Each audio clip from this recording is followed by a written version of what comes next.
Peace and prosperity, everyone. Brandon here with the Structure K9 Academy, back again with another reaction video. So as always, man, anytime I review a video or react to a video, is never anything personal against the trainer. It's always about edifying defense and putting defense in its rightful place, being in my professional opinion, the most efficient way to train every dog in the world, right? I'm going to say that again. Defense being the most efficient way to train every dog in the world to be a force multiplier. Let's get into this video. All right, so let's see here. He comes in, he's doing some frontal, right? So let me explain what frontal is. That pretty much means, as opposed to approaching the dog on the side or, somewhere where it's not as much direct pressure, you come directly to the dog in the dog's face and you're putting pressure on it from the beginning, right? So now this particular dog looks to be, pretty confident, in defense. As a matter of fact, I would say is for the age, it is very confident, in defense. So and ironically, just so you guys know, I actually spoke to this trainer, told him that I was going to review this. We had a great conversation, by way of text message. And I was just giving him some pointers on some things to help this particular dog progress faster while using defense. So again, I have to always say, this is never about the trainer personally. This is always about edifying defense and making sure that the world understands what proper defense looks like and what improper defense looks like. So this way defense lifts this ugly veil that's been on it for years, because the vast majority of people have misused defense and given it a bad name. Let's get back into the video. All right. So, okay. So here we go. Right. So still doing defense right now. One of the biggest mistakes that a lot of trainers make, right? A lot of inexperienced trainers that are working in defense, they move too fast, right? And this is what we call putting too much pressure on a dog, which can shut a dog down. And that is, if you don't understand what you're looking at, if you don't understand what you're doing with a dog, you can very easily shut a dog down doing defense, right? Because it is a lot of pressure, right? I'm not here to, fake the funk, so to speak. Doing defense can be a lot of pressure on a dog if you don't know how to do it, right? My motto is, I'd rather not do enough than do too much, because if I see that I'm not doing enough, I can always do more. But if I'm doing too much, the damage is pretty much already done, and it takes so much more work to fix that dog than it's worth most of the time, right? So again, my motto when it comes to defense, I'd rather not do enough, because it's so easy to fix not doing enough. You can just do more instead of doing too much, to where the fix to doing too much is much more harder. It's much harder than not doing enough, right? So off the bat, in my personal opinion, even though it looks that this dog is taking it pretty well, I wouldn't put that much pressure by adding a force multiplier in the decoy's hand, right? Meaning the clatter stick. And the clatter stick is a go-to weapon for the vast majority of trainers, the clatter stick and the whip, right? Now, here's the question that I'll always ask myself before I put a weapon in my hand. Why am I putting the weapon in my hand? What message am I sending to the dog when I put this weapon in my hand? Because the reality is the dog knows that a weapon is in your hand, right? So what am I teaching this dog, right, when I put this weapon in my hand? What am I teaching it when I'm putting it in my left hand? What am I teaching it when I'm putting it in my right hand, right?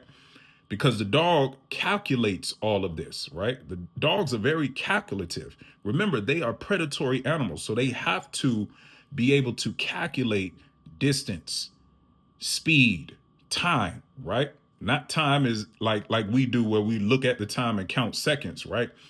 Their depth perception is much better than ours, right? Much better than ours. So they're calculating all of these things, right? And this is an 8-month-old puppy.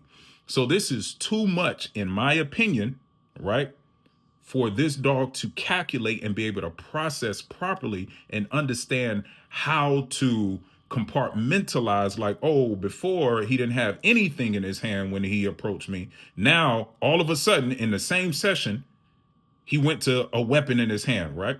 So that's a question that I always ask anytime I make a move with a dog. What am I teaching this dog, right? When I do this particular thing, specifically when we're talking about in defense, because there's always a message, whether you realize it or not, the dog is always receiving a message. Let's get back into the video. All right.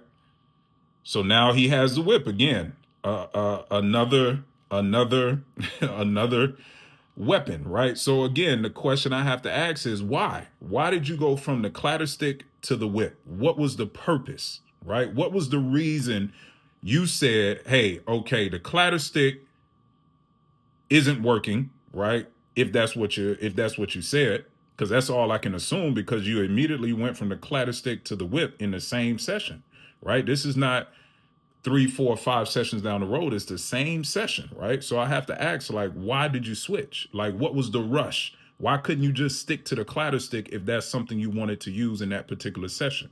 What was the point, right? So again, we have to be careful, man, because this dog seems to be pretty, genetically sound, which luckily that's a good thing, but again, if you're training a dog that needs to be built, right? Because all dogs are not created equal. You have to ask yourself, why are you doing these particular things, right? So let's get back to the video. Okay, paying the dog, backing up. Dog is still in a defensive posture, right? So you got the clatter stick and the sleeve now, right? So again, from my observation, the goal is to agitate the dog, build frustration in the dog, right? Desensitize the dog to the clatter stick and get the dog to bite. Which, again, this is the underlying issue that the overwhelming majority of people that do defense, their goal is to get the dog to bite, right? That is their sole goal. And that is not the purpose of defense, right? The purpose of defense is to show the dog emotionally, right, and tactically how to be as efficient and proficient as possible defending itself first, because a dog can't defend a human unless it's defending itself first, right? So to defend itself first and defend the human behind it. So if you're looking at this video, there's no human behind it. It's a tree. So it's defending itself in a tree, right? Which the tree is acting as a back tie, right? Which, again, if you know anything about me, I'm not a fan of the back tie. Not to say that I don't use it, but it is not my primary source of training a dog, right? Because the reality is the dog is supposed to be working for the human, not for itself, right? Yes, it has to learn how to defend itself in order to efficiently and effectively and proficiently defend a human, but it is not working for itself. It is working for someone, right? So if the person that is working for is not holding that leash, then why are we doing this, right? If you're not teaching that person how to work with its dog or with his or her dog, why are you doing this, right? These are the questions that I ask myself when I see these videos, right? So the dog is biting, right? He's keeping the sleeve active now here, right? He slipped the sleeve, right? So now he went from defense into prey, right? This is what they call drive switching, drive channeling, right? These are all code words from switching from relieving the pressure in defense to going into prey, AKA play drive, to basically de-stress the situation, right? Which I personally believe is a logical fallacy, right? Simply because you switch from defense to prey doesn't necessarily mean you take stress off the dog. It depends on the dog, right? Some dogs actually get stressed in prey because that is not their natural state of being. Some dogs are actually more confident in defense, whereas some dogs are more confident in prey, right? And then when you get a dog that's more confident in prey and you try to put defense on that dog, then that dog can shut down because you're working it in a drive that it is not used to and it is not strong in, right? So I am of the belief that every dog needs defense, right? You cannot get away from it, but not every dog needs prey, especially not prey at a high level, right? Prey is not something, especially when we're talking about personal protection. Now, if we're talking about sport, if we're talking about police application, if we're talking about military application, right? If you're talking about those fields, then a dog does need a significant level of prey drive, right? But if you're talking about a personal protection dog, and that's one of the questions that I asked him was, well, what is this dog being used for? Is it a personal protection dog? Is it a sport dog? Because it is a difference, whether you realize it or not. Very few dogs can cross over effectively, but there is a difference. Now, don't get me wrong, because this is where a lot of people miss the bus, right? A dog that does sport, yes, it will protect its owner, right? So I don't want to get too deep into this on this video, right? But the reality is, if you, okay, I'll put it to you like this. Telling a dog to bite is no different than telling the dog to sit or down, right? Or come. It's an obedience command, right?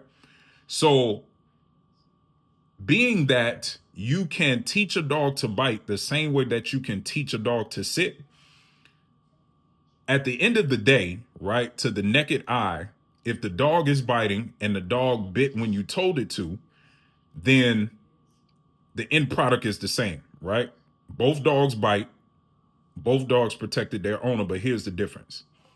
And the reason why defense is so much more effective than just prey drive, because when the dog is on his own and there's nobody there to activate the dog, there's a much higher probability that that dog that works in higher defense drive naturally, right? That dog is going to protect the property much more efficiently than the dog that works naturally in a higher prey drive, right? That is the difference, right?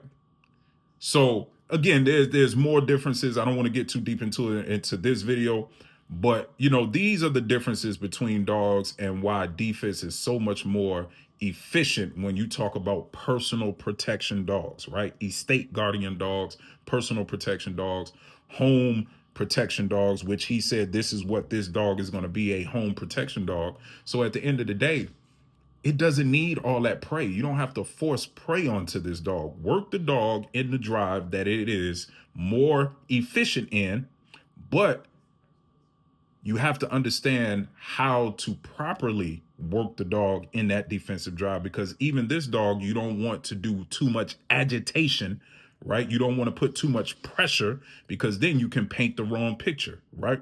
So there is a way that you work this dog in defense and still get the result that you're looking to get, right? So now, okay, as you see, and one of the telltale signs that people are trying to build possession in the dog, right? Here's the thing, right? When you allow the dog to run away with the sleeve in his hand, what message are you, I mean, the sleeve in his mouth, what message are you sending to the dog, right?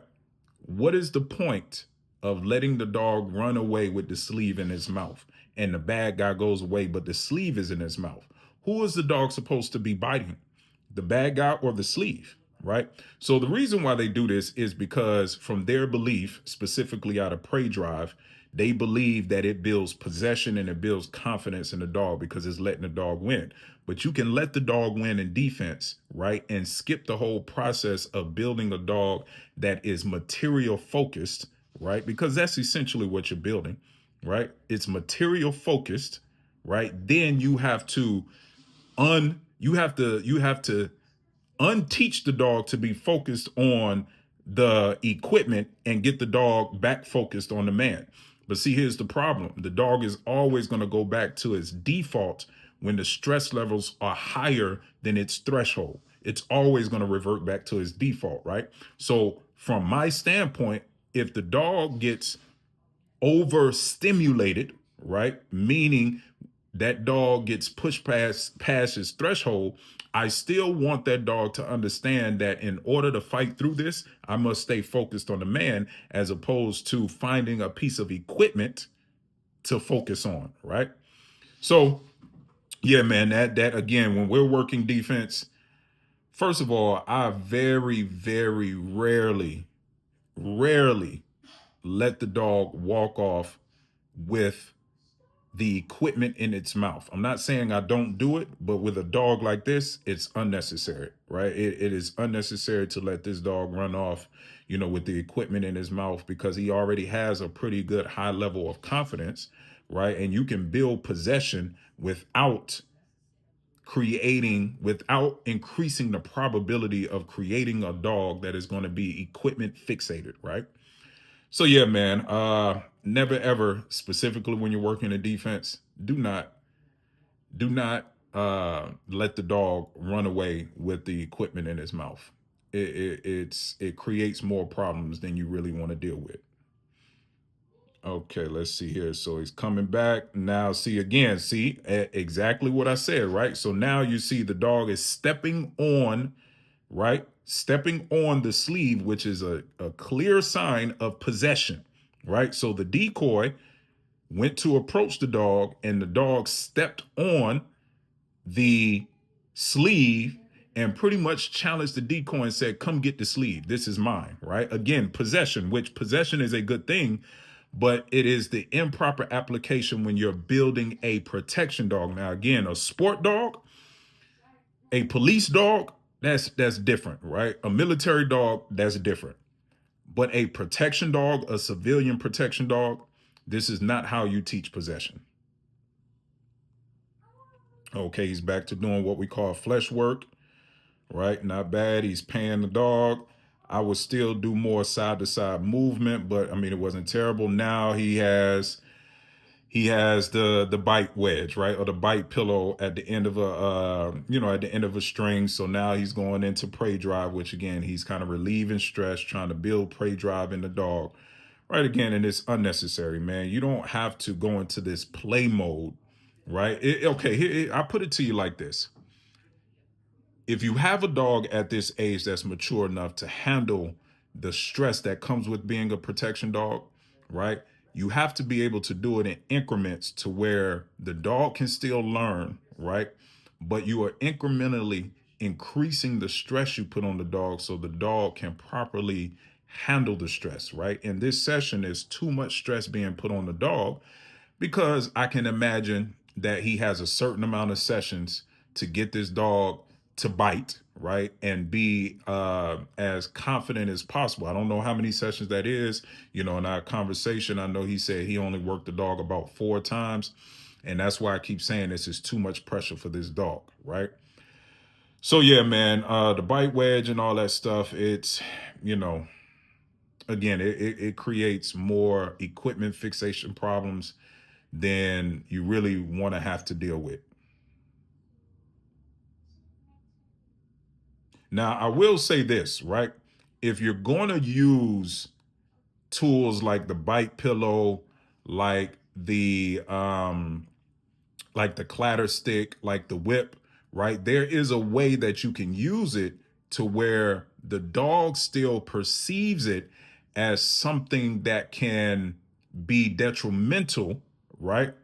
I'm trying to say this in code without giving too much information, right? Because I want you guys to understand what I'm saying, but I can't give too much information away for free, of course, right? So there is a way, and this is why I love the burlap sack, man. A lot of people underestimate the burlap sack, but the burlap sack allows me to use it in a way to where I can use it on a very green dog, right? And use it in a manner to where it's non-threatening. But then I can use it on a dog that has super high level of experience, right? And use it in a manner to where it can be very threatening and still get the same result from a green dog and from an experienced dog, right? But that's if you know how to use that burlap sack, right? And the number one rule when it comes to defense, you never give a dog a bite. A dog has to take the bite, right? Again, you never give a dog a bite. The dog has to take the bite. That is the difference, right? And a lot of the trainings that you see a lot of trainers giving the dog a bite, right? Shoving something into its mouth, right? Basically walking up to the dog and giving the bite sleeve to the dog, on a silver platter, so to speak, right? So, again, man, there's a way to use these tools in a manner to where the dog still understands that it's serious and not play, right? Because when you talk about a protection dog, you need that dog to understand that it's serious. Okay, so he's playing tug of war, right? You can see he's kind of shoving that bite wedge in the back of the dog's mouth, building bite mechanics, which again, if you know how to work a dog properly in defense, you never ever have to build bite mechanics on the dog. So the dog is still holding the sleeve, the decoy went away. So he's just kind of letting the dog sit there and win and relish in its, in the spoils of war. So that's the end of the video. So yeah, so hopefully again, this video brought some value to you so you can begin to understand, what defense is about. Of course, we're going to keep doing these videos. And of course, if you have any questions, you can always comment at the bottom of this video. You can send me an email to thestructuredk9academy@gmail.com. You can send me a text or call me 815-351-6636. And I would love to answer any questions that you have. So, of course, as always, man, this is Brandon with the Structured K9 Academy. And until the next video, you are the master of your fate, the captain of your soul. Stay safe, better yet, stay dangerous. Peace and prosperity.